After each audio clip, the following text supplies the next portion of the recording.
அஸ்ஸலாமு அலைக்கும் friends, welcome to Arab life style. இன்றைக்கி நம்ம சேனலில் என்ன பார்க்க போகிறோன்னா, ஒரு பர்ஃபெக்டான முறையில் மட்டன் பிரியாணி தான் பார்க்க போகிறோம். ரொம்ப பர்ஃபெக்டாக எப்படி செய்யலான்னு பார்க்கலாம் வாங்க.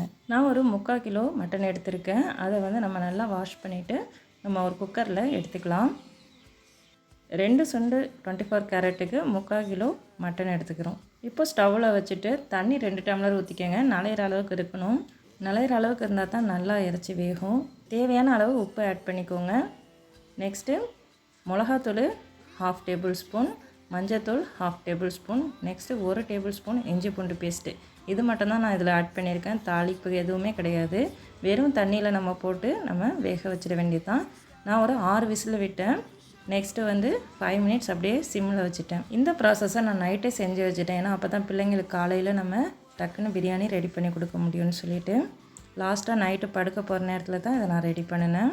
அல்ஹம்துலில்லாஹ் மார்னிங் எழுந்திரிச்சிட்டு அரிசி எடுத்து ஊற வைக்கிறதுக்கு ரெடி பண்ணியாச்சு. 2 சுண்டு தான் 24 கேரட் அரிசி எடுத்திருக்கேன். அதையும் தண்ணியில் நம்ம ஊற வச்சிடலாம். நான் 1/2 அன் ஹவர் அப்படியே ஊற வச்சுட்டேன். நெக்ஸ்ட்டு பிரியாணி செய்ய ஸ்டார்ட் பண்ணியாச்சு. அடிகனமான பாத்திரத்தை ஒன்று எடுத்து வச்சுக்கோங்க. இந்த சட்டி நல்லா அடிகனமாக இருக்கும். பிரியாணி போடுறதுக்கு பர்ஃபெக்டாக இருக்கும். அதனால தான் நான் இதை சூஸ் பண்ணி வச்சுருக்கேன்.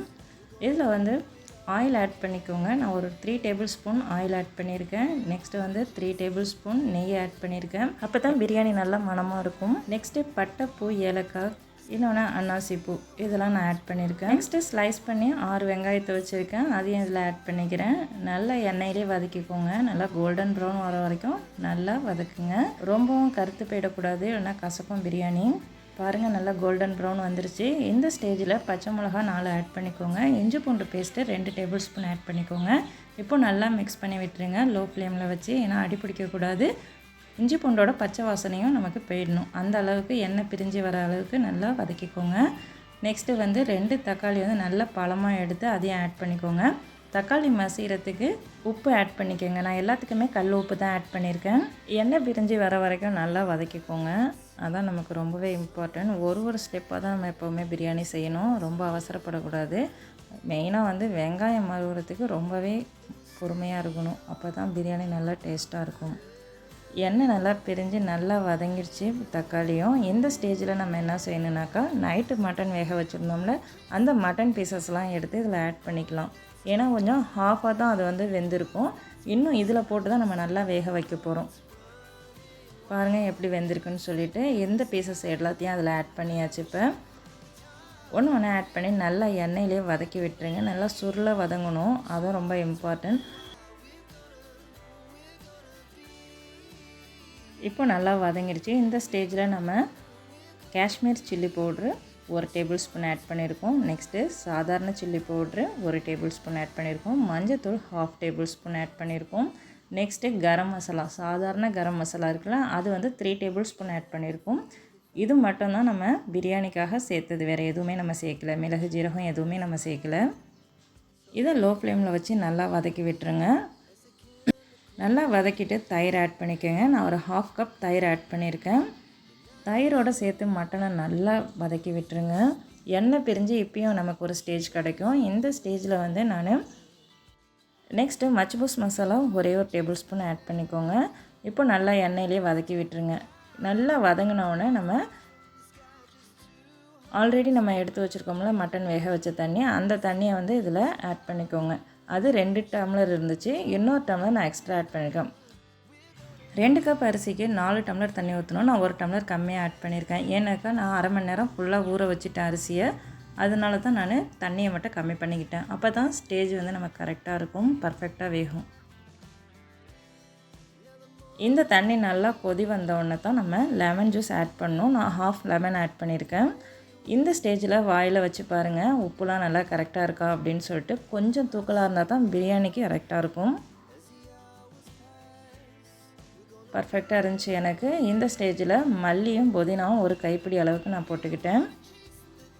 இப்போ நல்லா எல்லாத்தையும் மிக்ஸ் பண்ணி விட்டுருங்க. நல்லா கொதிக்கணும். மூடி போட்டு ஒரு 15 நிமிஷம் அப்படியே வேக வச்சுடுங்க. தண்ணி நல்லா ஃபுல்லாக கொதி வந்தோடனே அதுக்கப்புறமா தான் நம்ம ஊற வச்ச அரிசி எடுத்து இதில் ஆட் பண்ணிக்கணும். ரைஸ் எல்லாத்தையும் இதில் ஆட் பண்ணிவிடுங்க.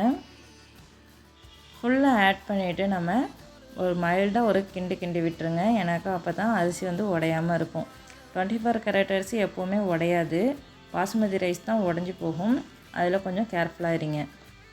இதே சேம் மெஷர்மெண்ட் தான் எல்லா பிரியாணிக்குமே, சிக்கன் மட்டன் எல்லாத்துக்குமே இதே மாதிரி நம்ம பர்ஃபெக்டாக செய்யணுன்னாக்கா இதே மெஷர்மெண்ட்டை ஃபாலோ பண்ணுங்கள். இப்போ பிரியாணியை நல்லா கிண்டி விட்டுருங்க. ஒரு மாதிரி ஹோலாக வரும் கொதி வந்து. அந்த மாதிரி வரப்போ நம்ம அடியில் தோசைக்கல் வச்சு தம்மில் போட்டுடலாம். இந்த ஸ்டேஜில் தம்மில் அப்படியே போட்டுருங்க. 15 மினிட்ஸ் அப்படியே தம்மில் விட்டுருங்க நார்மல் ஃப்ளேமில். அடுத்தது லோ ஃப்ளேமில் 10 மினிட்ஸ் விடுங்க. நெக்ஸ்ட்டு ரொம்ப இம்பார்ட்டண்டான விஷயம் என்னன்னாக்கா 5 மினிட்ஸ்க்கு ஒரு தடவை நம்ம அடியோடு கிண்டி விடணும். அதுவும் இந்த தோசை திருப்பி மாதிரி உள்ள கையை வச்சு கிண்டி விடுங்க. அப்போ தான் பிரியாணியும் உடையாமல் இருக்கும். லேயராக நமக்கு நல்லா வெந்திருக்கும் பிரியாணியும். அதில் உள்ள மட்டன் பீசஸும் சூப்பராக வெந்திருக்கும்.